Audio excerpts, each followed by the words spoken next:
सबसे पहले भगवान भोलेनाथ के चरणों में प्रणाम करती हूँ, मेरा प्रणाम स्वीकार हो। आदि शक्ति माँ भवानी गौरा के चरणों में प्रणाम करती हूँ, मेरा प्रणाम स्वीकार हो।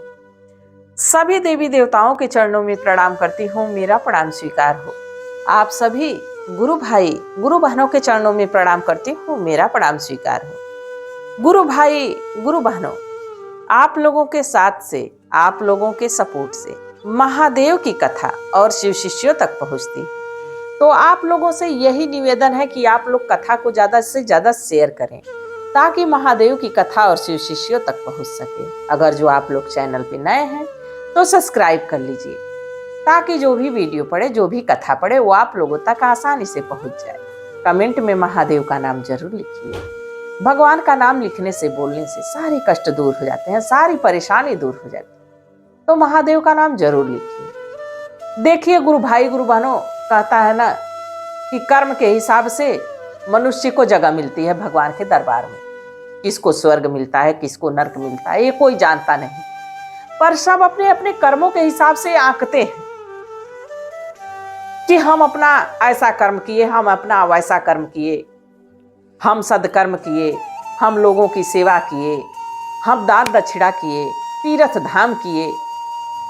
सब अपना अपना हिसाब लगाता है, पर क्या सारे लोग को स्वर्ग मिलता है? क्या किसको नरक मिलता है? कोई जानता है? कोई नहीं जानता है, पर हमारे ईश्वर जानते हैं, हमारे भगवान जानते हैं कि किसको कौन से जगह पे पहुंचाना। सबको अपने कर्मों का लेखा जोखा, यहां भोगे या ना भोगे, वहां जाने के पास हम जब तक ये समझिए कि हम एक नौकरी पे आए हैं और जब यहां से हम अपना कार्य समाप्त करके फिर अपने घर पहुंचते हैं तो हमारा हिसाब किताब होता है, हमारा बही खाता खुलता है कि हमने कौन सा कार्य ठीक किया और कौन सा कार्य खराब किया। तो उसी हिसाब से उचित स्थान हमको दिया जाता है।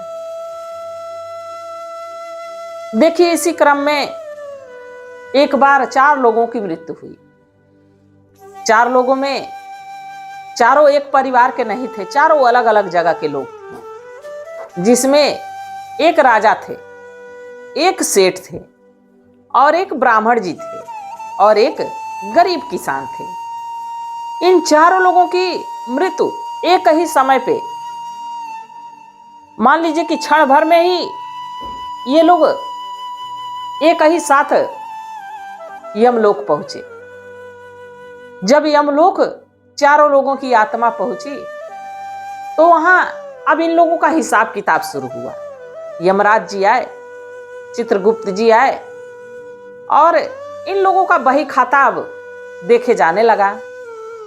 तो सबसे पहले राजा अपना हाथ उठाए, कहे कि सबसे पहले हमारा देखिए, हमको तो स्वर्ग ही जाना है, हमको तो स्वर्ग ही जाना है, क्योंकि हमारी प्रजा हमसे बहुत प्रसन्न रहती थी, हम अपनी प्रजा का बहुत सेवा किए, हम अपने प्रजा का बहुत ध्यान रखे, तो इसलिए हमारी प्रजा जो है हमसे बहुत प्रसन्न रहती थी और हम अपने जीवन में किसी को दुख नहीं पहुंचाए, किसी को परेशान नहीं किए हैं, तो इसलिए स्वर्ग तो हमें ही मिलेगा। तो यमराज जी कहे कि चित्रगुप्त से कि इनका भाई खाता देखा जाए। तो चित्रगुप्त जी अब राजा साहब का भाई खाता देखना शुरू किए तो देखे कि हाँ, ये प्रजा का अपने सेवा किए हैं, दान धर्म भी किए हैं, पूजा आराधना भी करते थे। बाकी इनके अंदर अहंकार था कि हम राजा हैं और हमारे भरोसे हमारी प्रजा पलती है।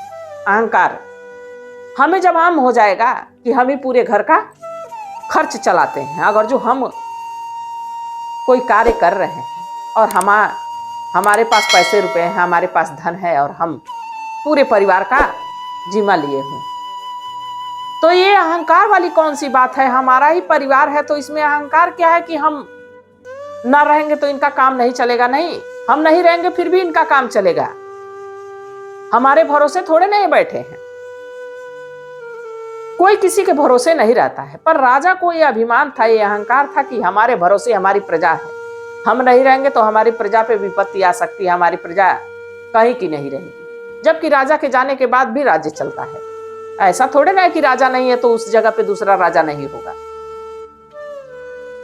राजा को अहंकार था, और तो और अपने राज्य को मजबूत करने के लिए, अपने आप को मजबूत करने के लिए वो अक्सर दूसरे दूसरे पड़ोसी देशों से मतलब लड़ाई करते रहते थे, और उस लड़ाई में लाखों लोग शहीद हो जाते थे।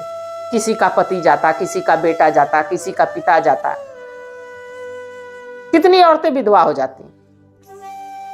तो ये सारा पाप जो है राजा के मत्थे था। फिर भी राजा कह रहे थे कि हमको तो स्वर्ग ही मिलेगा, क्योंकि हमसे सभी प्रसन्न रहते हैं। कुछ लोग डर के मारे भी अपनी प्रसन्नता जाहिर करते हैं कि अगर जो हम इनसे प्रसन्न नहीं रहने का नाटक करेंगे तो हो सके ये हमको दंड दे दें। तो राजा से तो सभी प्रसन्न रहने की बात करेगा कि हम आपसे प्रसन्न है, दिखावा करेगा कि हम आपसे प्रसन्न हैं, क्योंकि राजा की डर है। क्या पता राजा हमको कारावास दे दे, क्या पता राजा हमको दंड दिलवा दे। तो राजा से तो डर के मारे सब कहेगा कि राजा से हम प्रसन्न हैं। तो यमराज जी कहे कि आपको तो स्वर्ग की प्राप्ति नहीं है।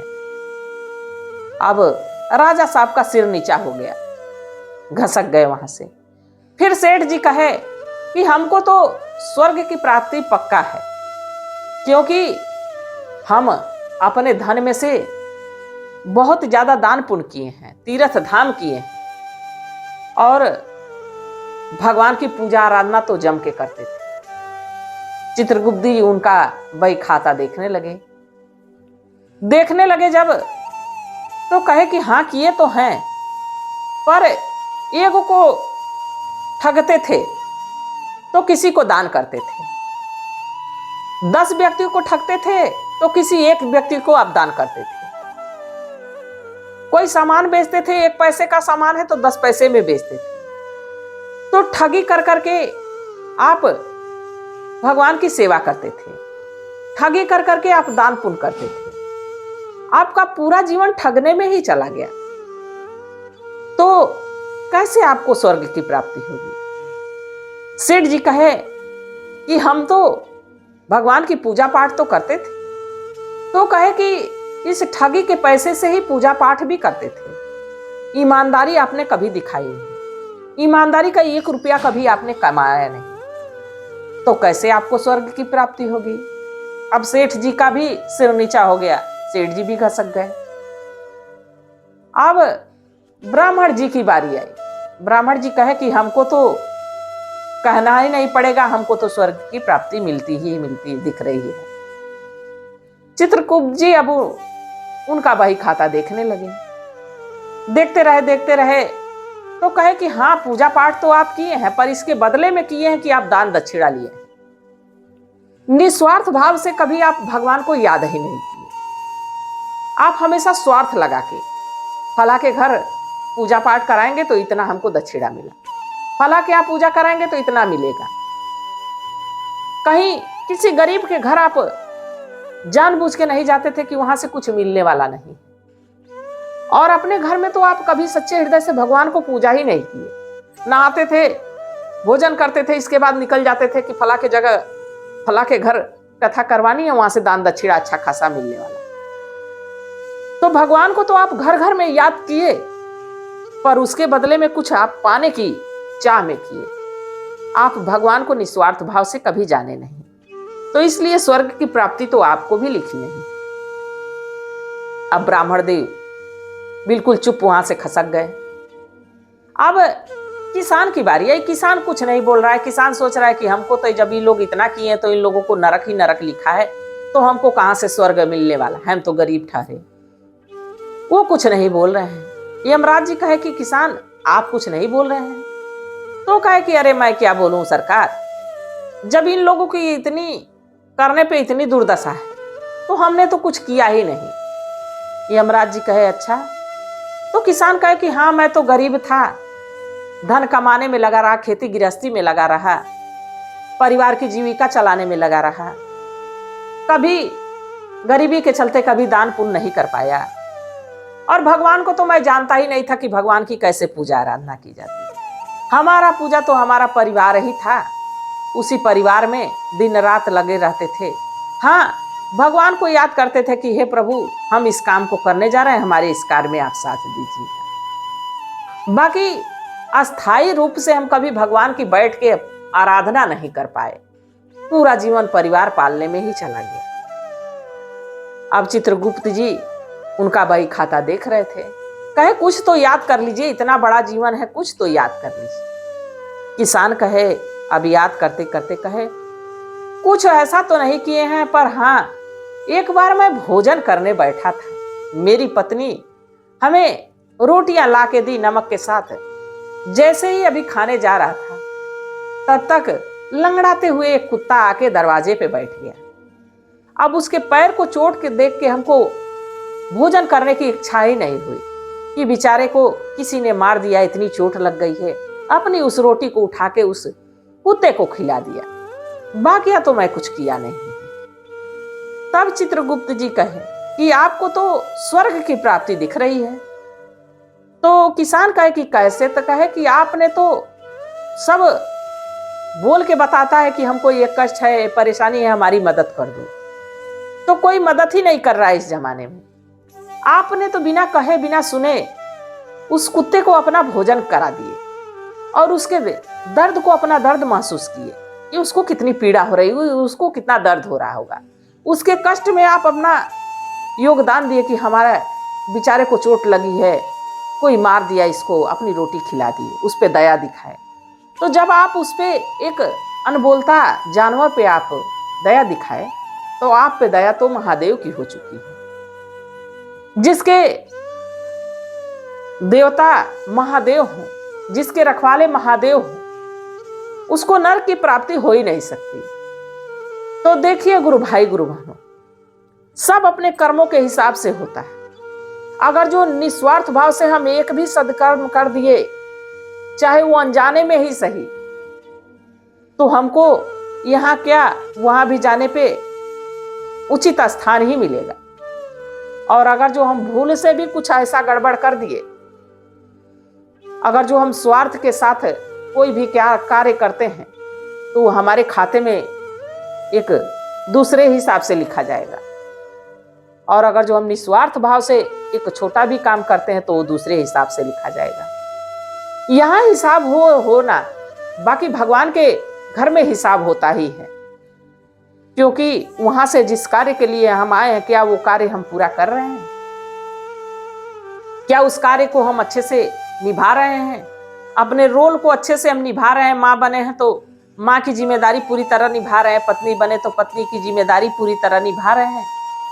क्या सास ससुर की सेवा हम कर रहे हैं? क्या हम अपने घर की जिम्मेदारियों को निभा रहे हैं? क्या समाज में हम जिस चीज की जरूरत है, हमारे पास अगर जो धन है, किसी गरीब को मदद की जरूरत है, तो क्या हम कर रहे हैं? किसी पशु को प्यास लगे तो हम पानी पिला रहे हैं, किसी जरूरतमंद की हम मदद कर रहे हैं। तो देखिए, निस्वार्थ भाव से दान करिए और भूल जाइए कि हमने कभी किसी को दान किया था, तब तो आपका ये सदकर्म आपको चरगुना होके मिलेगा। नहीं तो इसका अगर जो आप प्रचार प्रसार करते हैं कि फला को हम दिए, फला को हम दिए, फला को हम दिए, तो बस वो वहीं समाप्त हो जाता है आपका पुण्य। तो इसलिए दान पुण्य करिए, गोपनीय रखिए। तो गुरु भाई गुरु बहनों, आप लोगों को कथा कैसी लगी जरूर बताइएगा। मैं भी महादेव से प्रार्थना करती हूँ कि हे भोलेनाथ, हे शिव गुरु, जो भी इस कथा को देख रहे हैं, सुन रहे हैं, सब पे अपनी दया दृष्टि बनाए रखें, इसी कामना के साथ। हर हर महादेव।